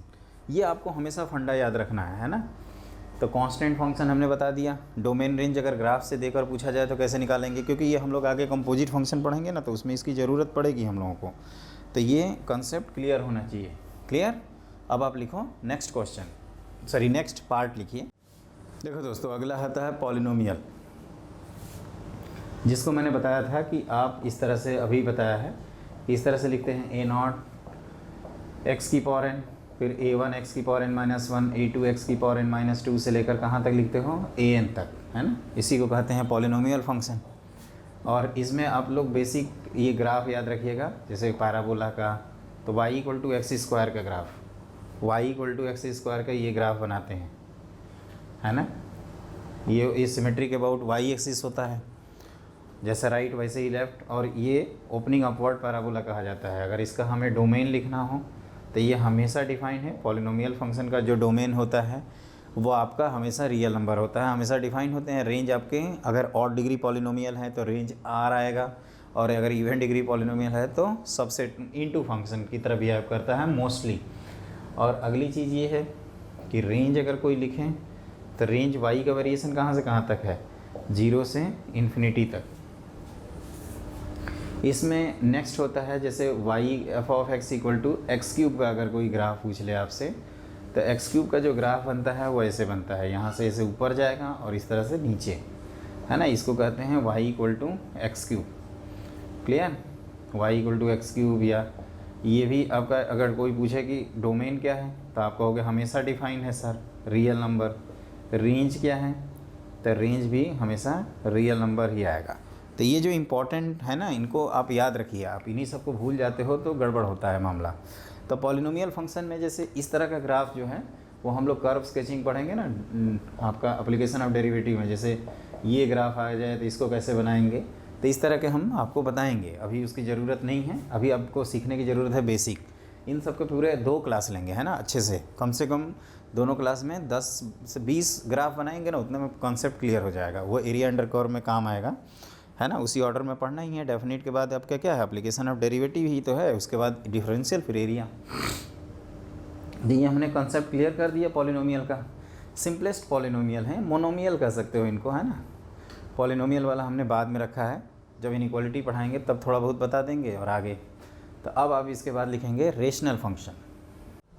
देखो बच्चों, मैं रेशनल फंक्शन के बारे में बता रहा हूँ, तो जिसके बारे में मैंने थोड़ा बहुत हिंट दिया था आपको कि a function in the form of p of x upon q of x, where p of x and q of x are polynomial, p of x and q of x are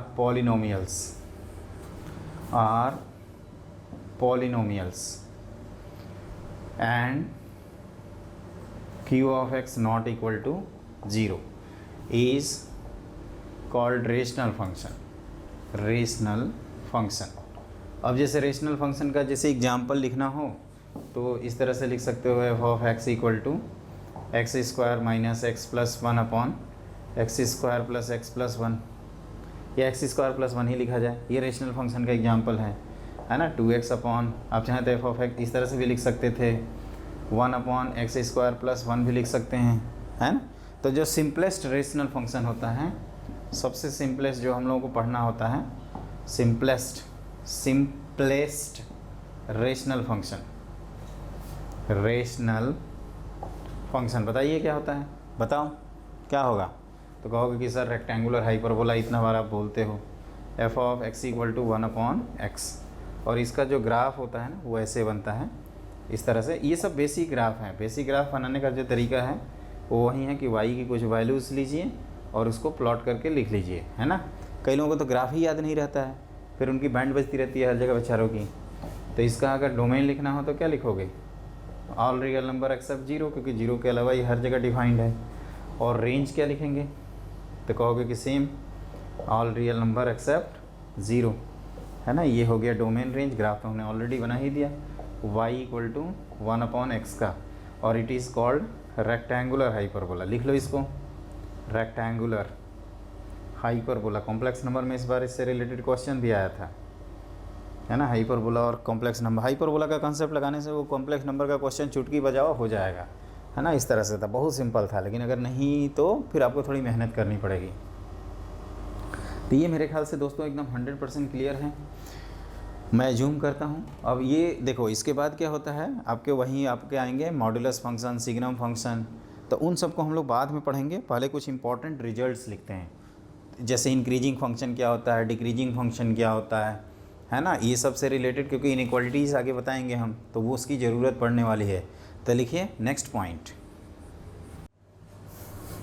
देखो बच्चों, अब क्या है कि जब हम inequality solve करते हैं तो हमें इनइक्वालिटीज़ में जो सिलेबस में है गिने चुने इनइक्वालिटीज़ हैं। पहली तो क्वाड्रेटिक इनइक्वालिटीज़, जिसमें आपको क्वाड्रेटिक का ग्राफ और उससे रिलेटेड इनइक्वालिटीज़ आनी चाहिए। फिर मेथड ऑफ इंटरवल आता है। हम लोग इंटरवल की हेल्प से मतलब ब्रैकेट बना के, नंबर लाइन बना के इनइक्वालिटी सॉल्व करते हैं। और फिर लॉज ऑफ इनइक्वालिटीज़ होती हैं, जिसमें स्क्वायर करना, क्यूब करना, स्क्वायर रूट करना, क्यूब रूट करना, रेसिप्रोकल करना, मॉड लेना, लॉग लेना, इस तरह की इनइक्वालिटी आती हैं, या जिसमें कोई फंक्शनल बिहेवियर को अप्लाई करना।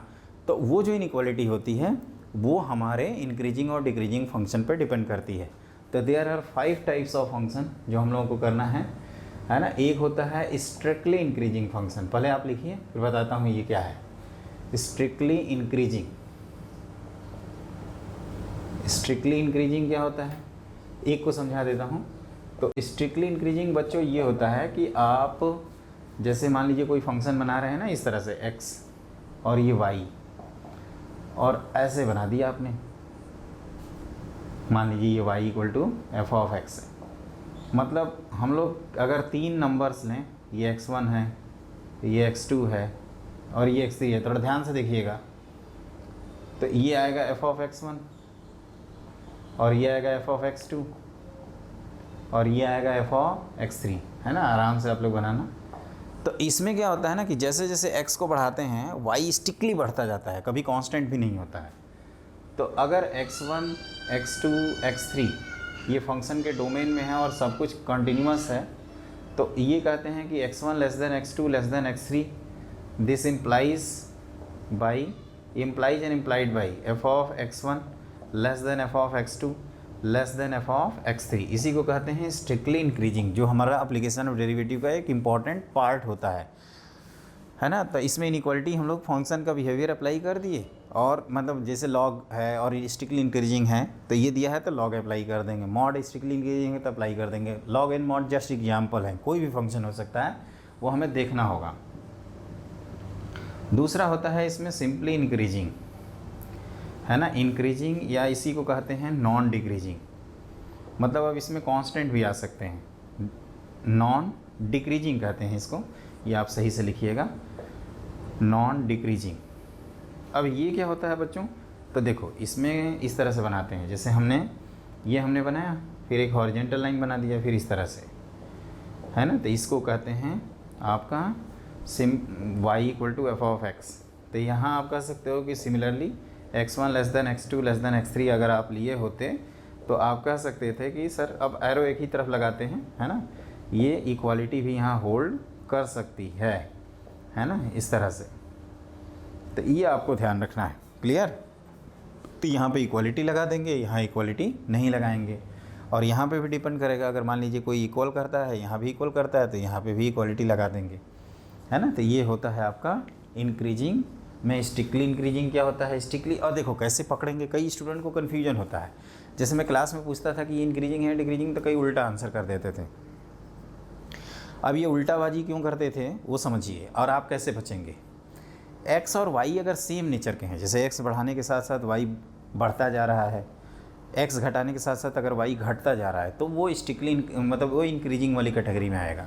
और अगर अपोजिट बिहेवियर है, जैसे x को बढ़ा रहे हैं y घट रहा है, y को बढ़ा रहे हैं x घट रहा है, तो वो डिक्रीजिंग वाली कैटेगरी में आएगा। इससे पहचान देना, सेम नेचर इंक्रीज करेंगे, हमें चीज़ें सपोर्ट करें, फेवर में आए तो हमें बढ़ना चाहिए, और हमारे जो सिचुएशन है वो हमारे अगेंस्ट आए तो हमारी इच्छा शक्ति पे डिपेंड करता है। लेकिन नॉर्मली क्या होता है, हमारी स्पीड थोड़ी सी कम हो जाती है ना, उसी से सोच लो, एकदम कभी नहीं भूलोगे जीवन में। तो ये जैसे स्ट्रिक्टली इंक्रीजिंग लिखे हैं, उसी तरह से स्ट्रिक्टली डिक्रीजिंग होता है ना। और एक इंक्रीजिंग और नॉन डिक्रीजिंग जो लिखे हैं, इसी तरह से होता है आपका अगला। तो लिखिए नेक्स्ट पॉइंट, देखो अगला होता है स्ट्रिक्टली डिक्रीजिंग। तो इसमें मैं ये कह रहा था कि इसको ऐसे बनाएंगे, देखिए ध्यान से, इस तरह से स्ट्रिक्टली डिक्रीज कर दिए। अब यहाँ क्या होगा बच्चों कि जैसे ये x1 है ना, ये x2, और ये तीन जस्ट ऐसे कंपेयर करने के लिए लिख रहे हैं। तो यहाँ पे आएगा आपका f ऑफ x1, फिर उसके बाद कौन आएगा, f ऑफ x2, है ना, थोड़ा सा आप बड़ा बनाइएगा, ये f ऑफ x3, और ये है आपका y equal to f of x। तो आप कह सकते हो कि सर यहाँ पे x1 less than x2 less than x3 तो है, लेकिन आप इनइक्वालिटी अप्लाई कर दिए, जैसे फंक्शन का रूल, तो f ऑफ x1 क्या हो गया, ये greater than f of x2, ये greater than f of x3। तो ये आपको ध्यान रखना है कि there is change in sign of inequality, there is change in sign of inequality, sign of inequality, वहाँ पे कोई चेंज नहीं किए थे। आप चाहें तो लिख सकते हैं there is no change in sign of inequality, there is change in sign of inequality, ठीक है ना। अब फोर्थ में क्या है कि फोर्थ में लिखते हैं डिक्रीजिंग, और इसको लिखा जाता है नॉन इंक्रीजिंग। ये आपका मैक्सिमम मिनिमम के टाइम भी एक बार ऐसे हम छोटे छोटे ग्राफ बना देंगे, लेकिन अगर यहाँ आप क्लियर करते रहोगे तो वहाँ हम बच जाएंगे, आधा घंटा हमारा बचेगा, आगे कुछ और पढ़ेंगे। तो देखिए ये होगा आपका डिक्रीज कराया, फिर कांस्टेंट रहा, फिर डिक्रीज कराया, मतलब x1 less than x2 less than x3 अगर है तो आप कह सकते हो कि सर यहाँ पे f of x1 greater than और equal to f of x2 greater than और equal to f of x3 भी हो सकता है। इस बात को आपको ध्यान रखना है, ऐसे कोई पॉइंट होगा, ये y equal to f of x है। और एक होता है बच्चों पांचवा, neither increasing nor decreasing, neither increasing nor decreasing. तो इसमें मैक्सिमम मिनिमम आता है है ना, जैसे आपका साइन वाला जो ग्राफ है ऐसे बना दें तो ये नाइदर इंक्रीजिंग नॉट डिक्रीजिंग में होगा। या तो आप अलग अलग रीजन में बोलोगे कि इस रीजन में डिक्रीज़ कर रहा है, इस रीजन में इंक्रीज़ कर रहा है, इस रीजन में डिक्रीज़ कर रहा है, इस रीजन में इंक्रीज़ कर रहा है ना। तो उस तरह से आप बोलिए। और ओवरऑल अगर बोलना हो तो हम लोग बोलेंगे नाइदर नॉर, मतलब ना तो ये इंक्रीज़ कर रहा है ना ही डिक्रीज़ कर रहा है। बोथ नहीं बोलते। बोथ कैसे बोल सकते हैं? बोथ का मतलब हो गया कि इंक्रीज़ भी कराना डिक्रीज़ भी कराना, मतलब कांस्टेंट रहना। तो ये कांस्टेंट की कैटेगरी में तो है नहीं, तो यहाँ नाइदर नॉर वाला टर्म यूज़ किया जाएगा। इस बात को आपको हमेशा ध्यान रखिएगा। एक तो अनाउंसमेंट है जिसको मुझे करना है। पहले तो जैसे मैंने आपको बताया है बच्चों की, आप हमारे चैनल को लाइक शेयर सब्सक्राइब ज़रूर करिए और अपने दोस्तों से ज़रूर शेयर करिए। मैं बार बार बोलता हूँ दोस्तों, आप लोग हमें सब्सक्राइब करो, सपोर्ट करो, प्रमोट करो। दूसरा अनाउंसमेंट ये है कि ये जो आज की क्लास में हम जितना पढ़ाए हैं उसको आप ज़रूर पढ़ लीजिएगा, क्योंकि ये इनइक्वालिटीज़ से रिलेटेड अगली क्लास होगी। उसमें मॉड ग्राफ ग्रेटेस्ट इंटीजर के जब इनइक्वालिटीज़ आती हैं ना, तो लोग उस समय डब्बे की तरह पैर पलट जाते हैं, पैक हो जाते हैं और फिर कहते हैं कि सर मॉड में बहुत दिक्कत होती है, सर इंटीग्रल में बड़ी दिक्कत होती है, सर ये क्या कहते हैं ना, ग्रेटेस्ट इंटीजर जब भी आता है हमारी बैंड बजा देता है, सर वो सिग्नम आता है परेशान करता है, सर लॉग फिर आ गया। तो इस तरह के परेशान होते हो, तो चाहते हो कि जंग जीत जाएँ। तो वो जंग जीतने के लिए बच्चों ये जो क्लास है ना अगली वाली, और ये जो बेसिक फंक्शन है इसको एकदम अच्छे से कर लीजिए, है ना। आगे बहुत सारे एडवांस प्रॉब्लम्स भी कराएंगे, ऐसे ऐसे प्रॉब्लम्स कराएंगे कि आप क्वेश्चन करके और फिर एडवांस के क्वेश्चन देखिएगा, आप चुटकी बजाओगे हो जाएगा यार, है ना। लेकिन उसके लिए क्या करना होगा, आपको थोड़ी बहुत मेहनत करनी होगी।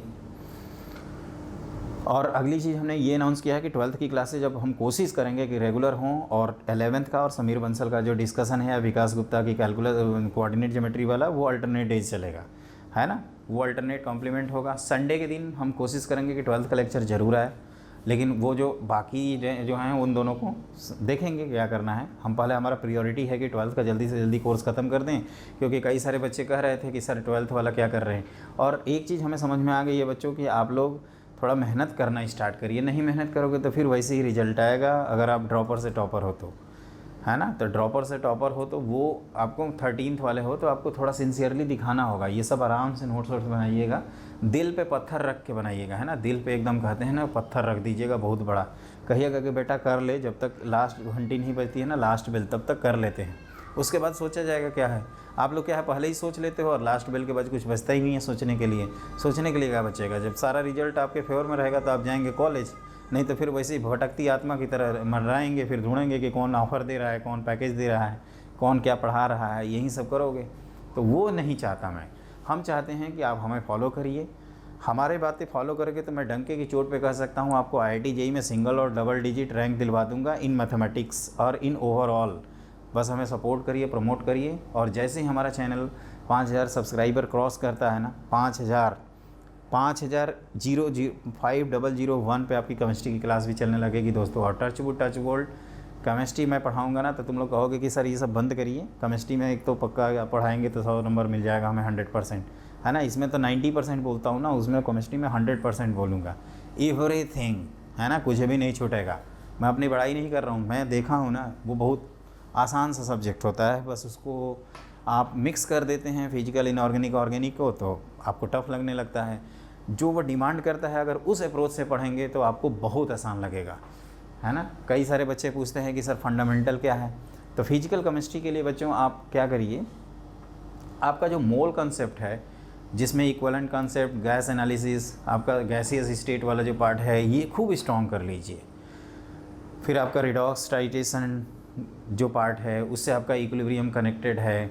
फिर आपका इलेक्ट्रोकेमिस्ट्री भी उसका पप्पा है इक्विलिब्रियम का, तो वो सारी चीज़ें आपस में कनेक्टेड हैं। केमिकल काइनेटिक्स एक सेपरेट हो जाता है और सोल्यूशन कॉलिगेटिव प्रॉपर्टीज़, तो इसमें कहीं दिक्कत आती नहीं है। सरफेस अपना कंसेप्चुअल है, उसको केवल अंडरस्टैंड हो जाएगा कंसेप्ट, तो आप ऐसे ही क्वेश्चन कर लेंगे। और इनऑर्गेनिक में क्या है, पीटी बॉन्डिंग अगर आपकी अच्छी है, पीटी मतलब पीरियोडिक टेबल और बॉन्डिंग मतलब केमिकल बॉन्डिंग, तो उसके बाद एक कोऑर्डिनेशन थोड़ा लॉजिकल आता है। उसके बाद अगर ये तीनों क्लियर हो गए तो फिर आपको ब्लॉक एनालिसिस में जो S block, P block, hydrogen, ये सब कहीं दिक्कत नहीं आएगी। और उसके बाद क्या होता है कि आपका मतलब साल्ट एनालिसिस एक फ्लो डायग्राम के थ्रू अगर आप समझेंगे, बहुत इंटरेस्टिंग है। और उसके क्वेश्चन तो मैं देख रहा था भरमार लगी हुई है ना। इनफैक्ट 2 क्वेश्चन आ गए थे आपके IIT JEE में, 2 आते हैं रेगुलर सॉल्ट एनालिसिस। इस साल मैंने JEE दिया था, उस साल शायद 3 आए थे, मोस्ट प्रोबेबली 3 ही थे। हाँ, ध्यान देना पड़ेगा, शायद 3 ही थे मेरे ख्याल से। तो दो तीन इस तरह से आते रहते हैं। इंपॉर्टेंट होता है ना, बहुत बड़ा टॉपिक होता है। सिलेबस भी IIT JEE का देखोगे तो सॉल्ट एनालिसिस का एक पूरा लगेगा कि हाँ कुछ इन्होंने लिखा है। ऑर्गेनिक में क्या है कि ऑर्गेनिक में आप आइसोमरिज्म स्ट्रॉन्ग रखिए, वो मैं कराऊंगा। मैंने कहा ना कि मैंने की फैक्टर सी फैक्टर बता ही दूंगा, तो फिर यार मैं कराऊंगा, है ना। मैथ और केमिस्ट्री में देखो अंतर क्या होता है कि ध्यान से सुन लेना, जब सुन रहे हो तो ये हम तो मोटिवेशनल क्लासेज में भी कभी कभी बोलेंगे।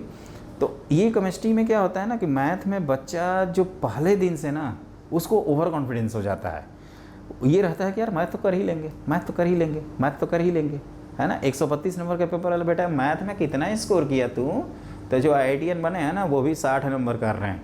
अबे 50 नंबर कहाँ गए तेरे नानी के यहाँ क्या, है ना। तू कर लेगा कि तू कर लेगा। तो ये होता है, मतलब बच्चे की जो बैंड बजती है ना वो पेपर में बजती है। केमिस्ट्री में क्या होगा, पहले दिन ही बैंड बज जाएगी, जिस दिन वो स्टार्ट करेगा पढ़ना मैथ फिजिक्स उसी दिन उसकी बैंड बज जाती है। तब वो सोचता है यार टीचर ढूंढता है कहाँ है, कौन पढ़ाए, क्योंकि एक बार पढ़ लेगा तो उसकी बैंड नहीं बजाएगा पेपर। तो ये दोनों में फ़र्क है ना। पेपर में क्या स्ट्रॉन्ग आ जाए क्या टफ हो जाए वो कुछ नहीं कह सकते, प्रेजेंस ऑफ माइंड का गेम होता है। तो उस सब पे हम एक एक करके आपको बताते रहेंगे। बस आपकी रिक्वेस्ट है आपसे कि ये सारी चीज़ें आप अच्छे से पढ़ लीजिएगा। और हमने कहा है ना फंक्शन के 5 से 6 मतलब देखेंगे, इसमें लेक्चर अब नहीं गिनेंगे, अब कंटेंट गिनेंगे। अगले जो क्लास है वो बहुत इंटरेस्टिंग होने वाली है, तो आप इस क्लास को करने के बाद ही उसको करिएगा, क्योंकि ये कनेक्टेड अब है ना। अब मैं सीधे बोल दूंगा कि ये क्लास देख लो। तो जिनका क्लास मिसिंग, और हमसे जुड़ने के लिए बच्चों स्लैक ग्रुप जो है नीचे डिस्क्रिप्शन में लिंक दी हुई है उसको ज्वाइन कर लो।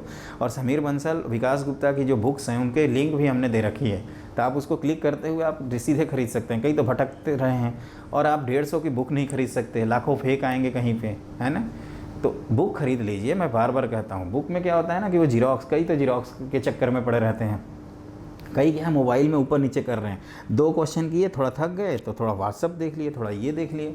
इस तरह के करोगे तो इससे रिजल्ट भी आएंगे। तो थोड़ा सा सैक्रिफाइस करो, है ना, कुछ करो, पैसन लाओ अपने अंदर, है ना। IIT एक जुनून है ना, वो पैसन क्रिएट करो, वो चीज़ हमें करना है ना। और मैं चाहता हूँ कि मैं आपको टॉपर बनाऊँ, और मुझे जो स्टूडेंट फॉलो करेगा मैं ढंके की चोट पे कह सकता हूँ, दावे के साथ कह सकता हूँ, आई एश्योर यू आप टॉप कर जाएंगे मैथ में। बस आप हमें फॉलो करते रहिए, है ना। क्लियर। तो जल्दी ही मिलते हैं बच्चों। Have a great day, bye, जय हिंद, वंदे मातरम।